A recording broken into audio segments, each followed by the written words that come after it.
Well, this is our last Finance Friday before a bit of a summer break, so I think it's fitting that we have First Ontario's Chief Operating Officer, Mark Perkins, back on the show talking about kind of managing finances if you're heading on to vacation at some point this summer. So great to have you, Mark. We were talking off camera that we've been going since your first appearance was in the fall. Yeah, I think so. Time really flies. So it's been great chatting with you and Colin.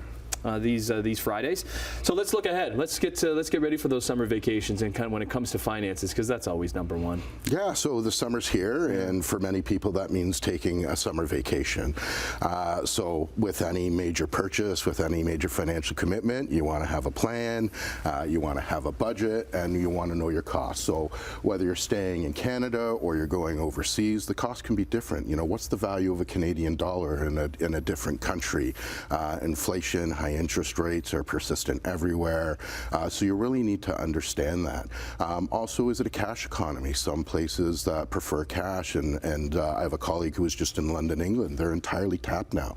So you got to have your credit card, you got to have a debit card away for electronic payment, and those costs can add up. Well, I was going to say, how'd your colleague do when they got the they got the credit card big bill back from England, because the pound is way above ours, and just like the price for, let's say, even a pint or something like that is kind of similar. So then when you get the credit card bill back, it's a bit of a shock. So how do we deal with credit cards?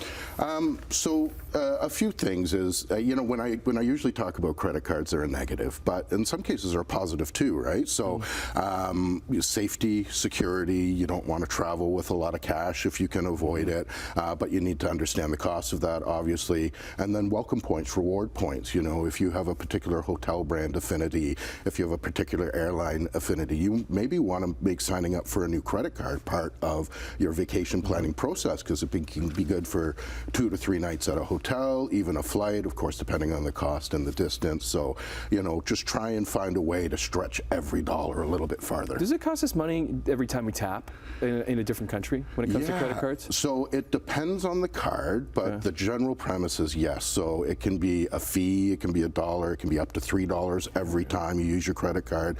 Some cards are actually charging 2.5% to 3% of every transaction, and that's not including the exchange rate, which they already have a profit component built into as well. So again, really trying to dig in and understand all those costs and have a balance of cash, have a balance of credit. Like a bottle of water in some countries is less than $1, some it's up to $6.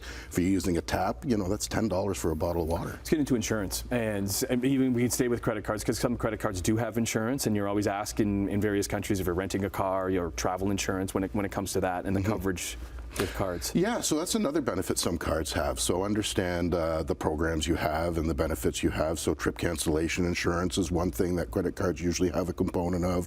Car rental insurance, depending on your card. But the one thing a lot don't come with is travel insurance or medical insurance. So if you're an employee, you have benefits. You know, you need to understand if you have something there. If not, buy travel insurance, because nothing can turn a trip sideways like a medical emergency. And the U.S. is a good example, because they have a very private healthcare system. Even a minor medical emergency can end up costing thousands, if not tens of thousands of dollars. So you want to ensure that travel insurance piece is a part of the budget. Yeah, I know it is a little bit extra, but it is just for peace of mind going on the trip, especially if it's with the whole family, just to have that. Well, it's insurance, right? You don't need it unless you need it, and then you're happy to have it. But good. You know, with that, I'll say have a great and fun summer to all your viewers out there. And you know, Finance Friday is also taking a vacation for the summer, so we'll be back in September with a whole new list of questions. Well, it's been great having you, Mark, and Colin, each in kind of rotating weeks since the fall, and we'll continue that this coming fall. So have a great summer, Mark, and if you have a financial question, I guess we can put this on the brakes until the fall, but Finance Friday at First Ontario, and we'll get this back going come September. Happy summer, y'all.